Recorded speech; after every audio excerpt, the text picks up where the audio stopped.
5 seconds. I have to wear my The glasses keep falling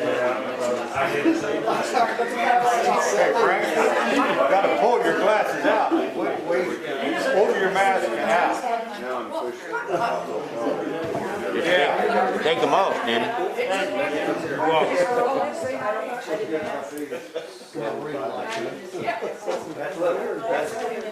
the time we gotta be there. I heard that. What happened there? Plastic surgery, make a fortune. They got Kenny way over there by himself. Yeah, I ain't by himself today. Keeping you far apart. That's you doing okay? Staying home pretty close. Didn't you need yours for him, Kenny? Oh boy. Talked to my nephew in Chicago, he's a lawyer for the city of Chicago.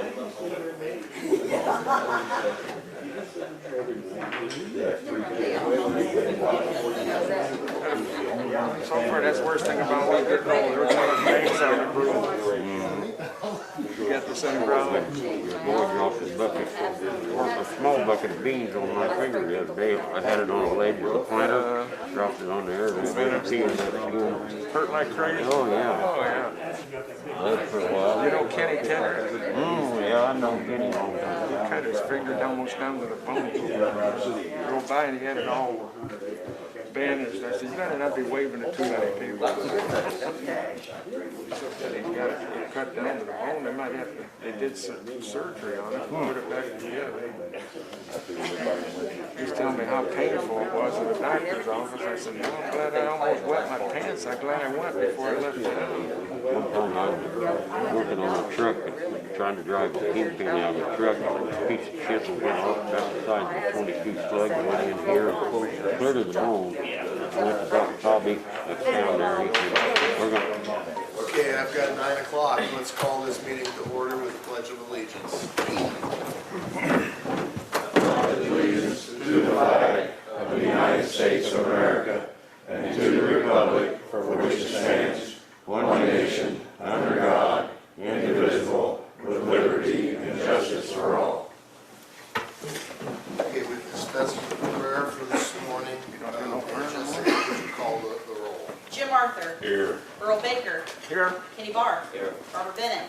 Bruce Cannon. Levon Cheney. Brian Kaufman. Dennis Durnovich. Here. Jesse Durbin. Here. Gary Gergany. Here. Richard Hayden. Here. Robert Jordan. Here. Kay Carney.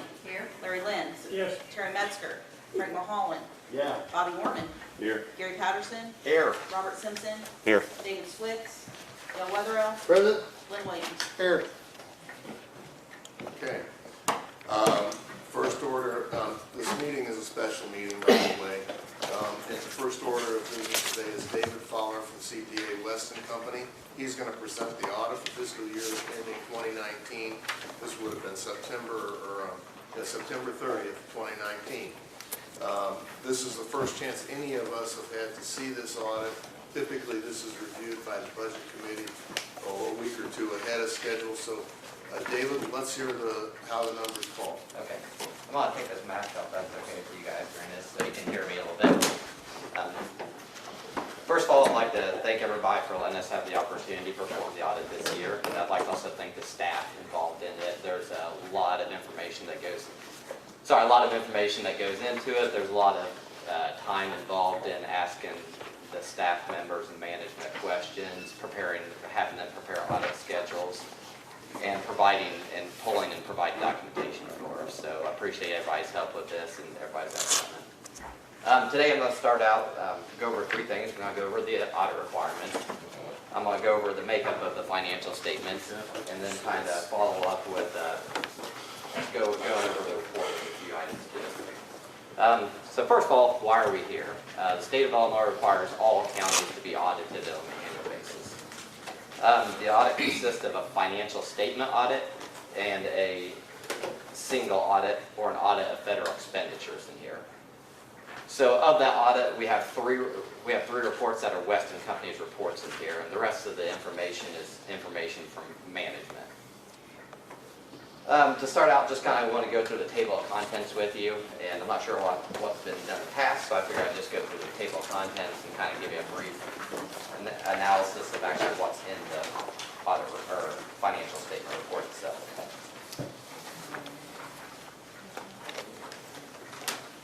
So I'll wait just a minute to see if Brad gets to the table of contents. It should be the third or fourth page in there. Or take it back, it's the second or third page in there. Does anyone else need an audit report? Oh. Couple back here. About 4 or 5 back here.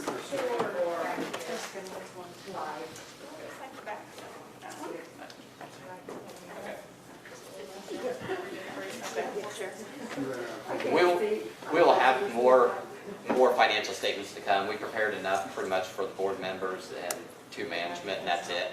So, like I said, we have more copies to come. They just haven't been drafted, or just haven't been drafted yet.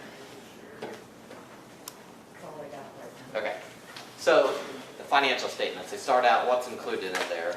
The table of contents, as you can see, there's the 3 auditors reports right from the beginning. The first report's the report on the financial statements themselves. The second report is a report on internal controls. And the third report is a report on the compliance with federal expenditures. Going on with that, next we have management discussion analysis, and I'm just going to briefly tell what they are. And followed by that, there's 2 sets of financials. Counties are required to present financial statements, 2 sets of financial statements. One is on called the government-wide statements, and the other one is the fund financial statements. The fund financial statements focus on major funds, and they're presented on cash basis for the most part. The second set of financials are government-wide, and they're presented more on a business-type basis where you have all the funds are combined into 1 column or 2 columns. And then, in addition to that, it's not all cash basis. Equipment, for instance, and capital assets are capitalized and depreciated over their useful lives. And debt, if there's any debt, it's actually shown as debt and then reduced over and shown as a liability throughout the years. So those are the 2 largest modifications that go on the government-wide financial statements. There's also a few other ones too. So and the last part of the financial section is the notes to the financials. Basically, the amounts that are in the financials and the fund financials and net position, the notes will have further disclosure or further allocation on those items too. So looking at the second page of the table of contents is there's a couple, most of those are combining statements. There's three major items on that. One, like I said, was a combining statement of funds. So the general fund is made up of multiple funds at the county level. Well, they're called KELs. They're all combined and then showed how they're presented to the first. There's also a budgetary schedule of major funds. So all the major funds in there represent budget to actual information. And then there's a few other minor or miscellaneous items in there too. And the last, if you go to the third part of the table of contents, that's the last section where we have the single audit section and the GATA section, which is new. Single audit section is the audit of expenditures of federal awards. So basically with the single audit, the county accumulates all their federal expenditures during the year. And then with those federal expenditures, major funds are determined, and the major programs are determined, and those major programs are audited.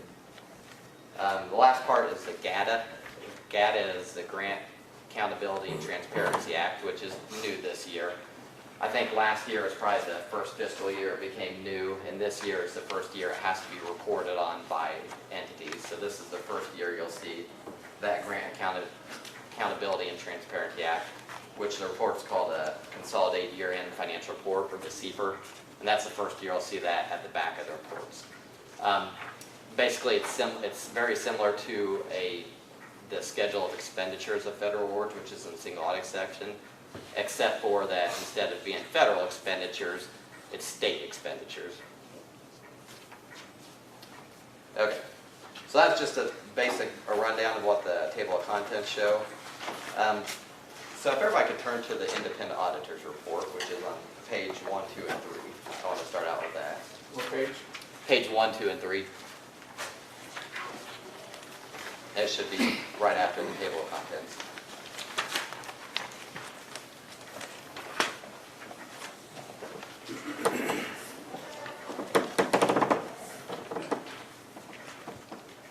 So I think it provides slides there now. The purpose of the financial statement is to provide reasonable assurance that the amounts and disclosures in the financial statements are free of material misstatements. So that's the overall goal of the financial statement audit, which was the first audit I talked about, and the second audit's a single audit, or federal audit of federal expenditures, which we'll get to in a minute. That's the overall goal, is to see if the financial statements, the amounts and disclosure in these financial statements are materially correct. This year, Weston Company, and our job is to provide an opinion on that. And this year, Weston Company has issued a clean opinion or an unmodified opinion on those financial statements. What's included in this report besides having an opinion? In the report, it talks about what the management's responsibilities for the audit is. It talks about what the auditor's responsibilities during the audit is, and it also includes a few examples of what is included in an audit in general. The next report is to be the next page, which is page 4 and 5. And I'm just going to read the title of the report because it's a long one, but it is a report on internal control over compliance and on, the report on internal control over financial reporting and on compliance and other matters based on an audit of financial statements performed in accordance with government auditing standards. So, a long title, but basically it's a report on internal control over financial reporting and compliance. The purpose of this one is to describe the scope of what the auditor's responsibility is for internal control over financial reporting. And it also has what the scope of what the auditor's requirement is for the compliance and other matters in here. In addition to that, it requires if there's any deficiencies in internal control over financial reporting, those are listed. And so if you look down paragraph about 4 and 5 down there, it kind of has a description of what an internal control, a material weakness, which is a type of internal control deficiency is, and significant deficiencies. And both of those are referenced into the back of the financial statements. There's a schedule of findings and question costs in the back of the financials, which has the details of those. The next report, which is the third report, is a report on the federal expenditures. It's a report on compliance with each major federal program. At the beginning, I mentioned that there's 2 audits, a financial statement audit and a single audit, or an audit of federal expenditures. And this is what this report covers, is that audit of federal expenditures. Again, the county is required to prepare a schedule of expenditures of all their federal awards during the year. From that schedule of expenditures, certain programs which are deemed major programs are determined, and we audit that major program, the compliance of the major program. The major program was the Rural Transportation Program this year that we audited. And the opinion is listed on page 6 at the bottom, but again, the Weston Company issued a clean opinion, or an unmodified opinion on that major program.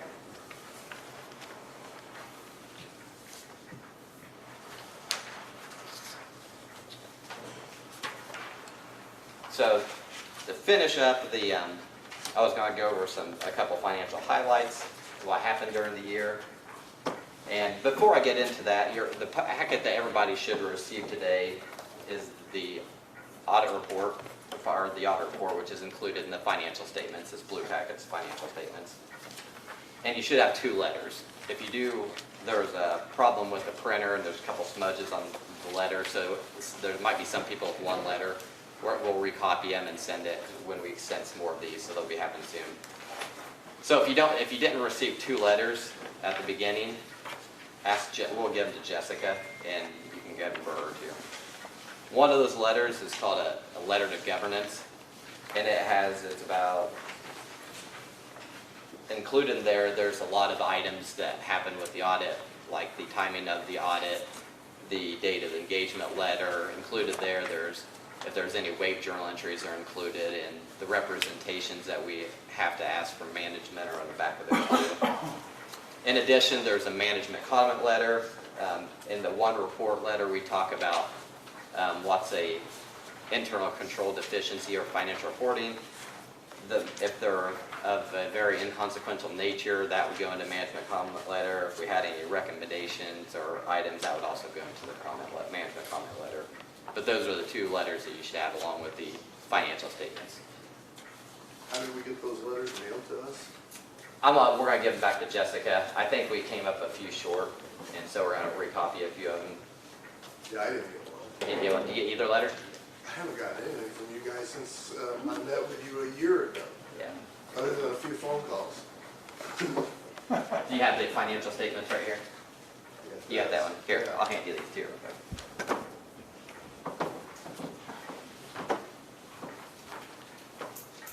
Here's those two packets.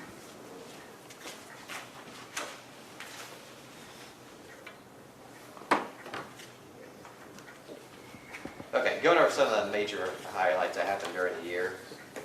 The courthouse roof was completed, which everybody probably knew, and the amount that was capitalized for that courthouse roof was about $1.1 billion. In addition, the payments for ECO, there's an accelerated retirement payment made during the year of $500,000. In addition, there was also the amount of money invested in CDs increased this year. I think it went from about $150,000 of money in cash to $3.1 million of the amount that was invested in CDs. With the courthouse improvements and the ECO amount, I think the fund balance for the general fund went down about $1.3 million from the previous year. And a lot of that was due to that $500,000 payment plus the amount of payments that happened with the roof costs this year. As a measure of liquidity, the Government Finance Officers Association usually, which is an association for government finance, usually suggests general funds of general purpose governments, which you are one, to have no less than 60 days of unassigned fund balance to cover expenditures, and the county has approximately 3.5 months of assigned balance. So that's all I have today that I presented. I know like I said, this is the first time you guys seen the financial statements. Like I said, if you have any questions, please call me. I'm Dave Fowler. I'm at the Effingham office for Weston Company. Like I said, this is our less busy time during the year, so please feel free to call any questions you have with myself. Obviously, you can go to the treasurer's office or the clerk's office too, as they deal with a lot of the financials. But if you have any other questions, please call me.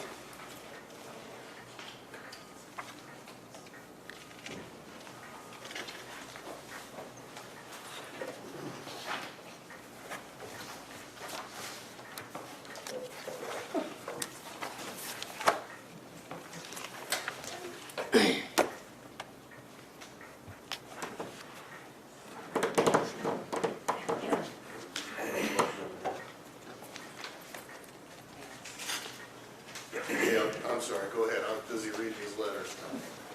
So in a nutshell for us laymen here that don't understand all this stuff here, Yes. how are we doing as a county? Are we in the black, are we in the red? Are we doing something good? Do we need to change something? That is a much more complicated answer than we tried to determine through the I've scope got of till the 1 audit. o'clock. What's that? I've got till 1 o'clock. You got till 1 o'clock. That answer goes way beyond the scope of what an audit financial statements is. The basic of the financial statements are, we're presenting these financial numbers and the amounts and disclosures so that you can determine if there's anything that needs to be adjusted in that case. Like I said, there's multiple criteria that could probably go into looking at every financials help, and a lot of those are non-financial performance matters too. And that's why I put the measure of liquidity being one of them out there. We talked about that, like I said, at a minimum, it's suggested that the general fund have at least 60 days of cash on hand. And you guys had about 3.5 months of cash on hand at year end. Again, that isn't a normal year. Obviously, with COVID-19 happening right now too, it's everybody, it's each county's decision of how much money they think they need to have on hand for this, because that's definitely a large budgeting process. to ensure that you guys do have enough funds to weather through this, so.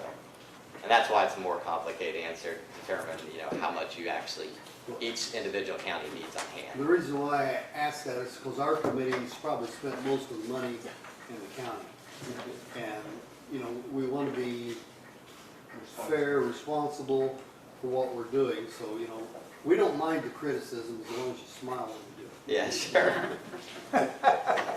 No, I understand that, and like I said, that's about the only answer I have right now as far as the budget part of it. Okay, Dave, it looks to me like if I go through these significant findings in the back, most of it deals with non-segregation of duties. Yeah, some do. And there's, without looking at it, or looking at the report, the material, so there's a couple levels of controlled deficiencies. The highest level of controlled deficiency is called material weakness, and a material weakness pretty much means that deficiency can lead to a material misstatement of the financials. And that was the first comment, or which is a financial statement. That's the first finding on there if you have it in front of you. The second one has to do with immaterial compliance. The third and fourth one have to do with what's called a significant deficiency. A significant deficiency is a deficiency in internal control that is less than a material weakness, but it's still worth meriting to the board. So that's what the 3 and 4 are. And I think that's the fourth one you're talking about, and like I said, it has to do with segregation of duties. Segregation of duty is not uncommon to smaller governments. Basically, there needs to be somebody who, a different person in the writing of checks, taking money in, reconciling bank statements. There needs to be somebody else involved in the process. It goes a lot more deeper into that. That's just a quick example of what the segregation of duties issues are. And that's because we have a small staff, but we don't segregate it? Yes, yeah. And I think there was 3 departments that we listed in there. There's the clerk, the sheriff, and tourism. Correct. And we only got one person at the tourism office. Yes. And the clerk, well, you have 4. And in that schedule of findings, there's management. You can probably see that there's management's response and a corrective action plan on those two. Yeah. So all the recommendations and deficiencies, you have to decide whether the benefit of correcting it outweighs the cost involved in it. And that one, a lot of times, is the decision. If it can't work, then a lot of people don't correct that. But nonetheless, it's still a deficiency and still reported as an internal control deficiency. And these are actually, I don't think we've cited on segregation in the past, but this has been existing for several years with our size of our staff. And it's been a concern. I mean, Robin Yackee used to bring this up. It's recognized that we have a problem there, and we're going to continue to have a problem unless we hire more people. So. Okay, any other comments, Frank? Yeah, I noticed there is also a significant deficiency as far as the sheriff's office is concerned. Payroll over there, it looks like. Payroll. Yep. Which he is, they say they have a new CAD computer program in addition to fill out spreadsheets.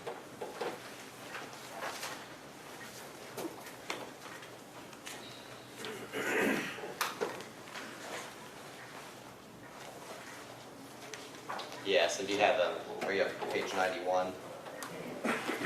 No, I'm in the letter here on the second Okay. page. So page 91 describes that internal control deficiency. And page 95 is management's response and the plan for that.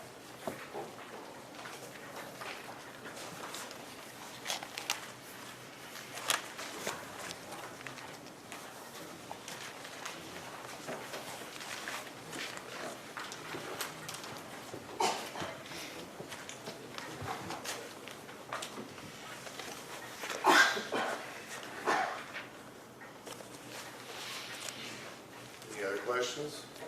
Gary? Yes. From the audit standpoint, do you see anything that we really need to concentrate on working out problem? Is there any red flares, I guess, to say that we need to center in on and concentrate on trying to meet the requirements? To meet the requirements, like I said, the schedule of finding questions comes, I would read those and determine what materiality you think they have or what significance they have, the 4 of them. And that management comment letter, I would definitely look at it and see if any of those, and like I said, no, I think everybody has the management comment letter, and see if those solutions or recommendations are something that you need to from those points.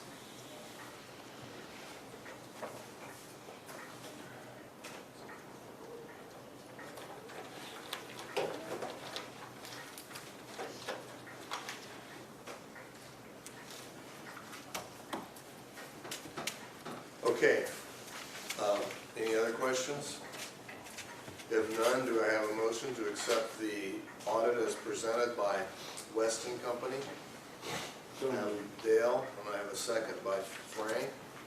Those in favor, say aye. Aye. Those opposed, say nay. Okay. We've accepted your audit, David. Thank you. Thank you. Now, these 2 letters, this letter is going out to the Shelby County Board, all board members, okay. Fine, thank you. Yep.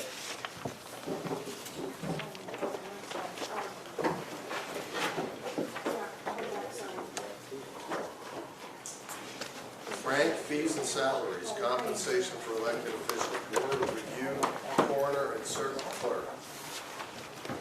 Okay. Okay, this is kind of the reason why we're here today. As you guys probably know, salaries have to be set. What is it, 180 days? Prior to the election. 180 days prior to the election. And the officials that we have in the upcoming election include the state's attorney, board of review, circuit clerk, and coroner. State's attorney, we don't have to deal with. That salary is set by statute. As far as the coroner, circuit clerk, those are new people. In fact, state's attorney is going to be a new person also after the election. So, for that reason that these are going to be new people just coming into the office, the Fees and Salaries Committee would recommend no raises for these people. We do recommend that the circuit clerk receive a $2,000 raise in 2022, which would bring her salary up even with the rest of the office holders in the courthouse. And we try to keep them all the same, avoids a lot of problems. How much is that salary? $58,330. Hers right now is $56,000, or a circuit clerk is $56,000. So all of the department heads are 58,330? Yeah. In Except the the sheriff in the courthouse. That's new. Not yet. You guys aren't at that yet? No. I thought they all were. They gotta be December 1st. Oh, December 1st, That's the okay. end of their 2 years, so we done it last time. Right. Okay, so by giving the circuit clerk a $2,000 raise in 2022, once again, it'll bring everybody even. The coroner salary is $29,090, and we have a brand new coroner, and we see no reason to give a brand new hire a raise before they even take over. So for those reasons, my motion is that we don't give a raise to the coroner, the circuit clerk, or the board of review. The board of review gets $10,000 a year, and somebody's done the arithmetic on that. For what they work and what they get paid, they don't need a raise. Okay, they're making about $50 a meeting or no, more than that.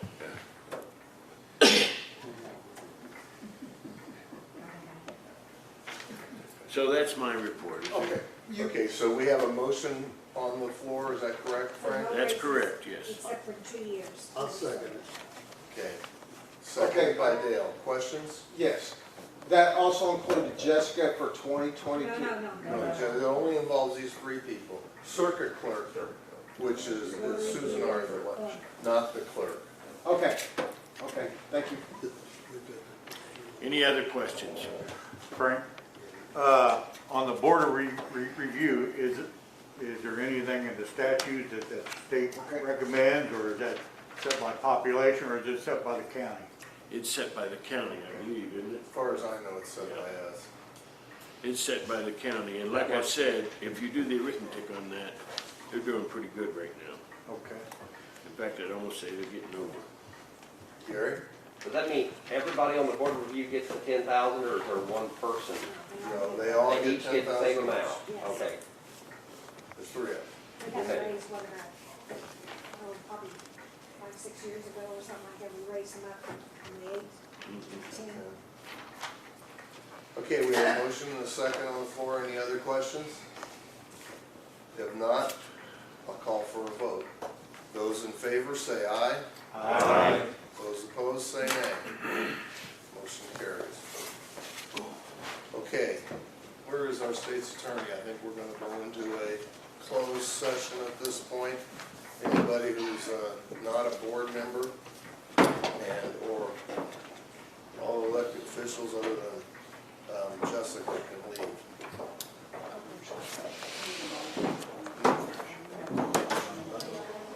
Oh, I need a motion to go into closed session. So moved by Barb, seconded by Lynn. And let's do a roll call vote. Jim Arthur, Here. Earl Baker, Yes. Kenny Barr, Yep. Barbara Bennett, Yes. Yvonne Chaney, Here, yes, sorry. Dennis Durnovich, Yes. Jesse Durbin, Yes. Gary Gergany, Yes. Richard Hayden, Yes. Robert Jordan, Yes. Kate Carney, Yes. Larry Lenz, Yes. Frank Mulholland, Yes. Bobby Mormon, Yes. Gary Patterson, Yes. Robert Simpson, Yes. David Switz, Yep. Dale Weatherill, Yes. Lynn Williams, Yes.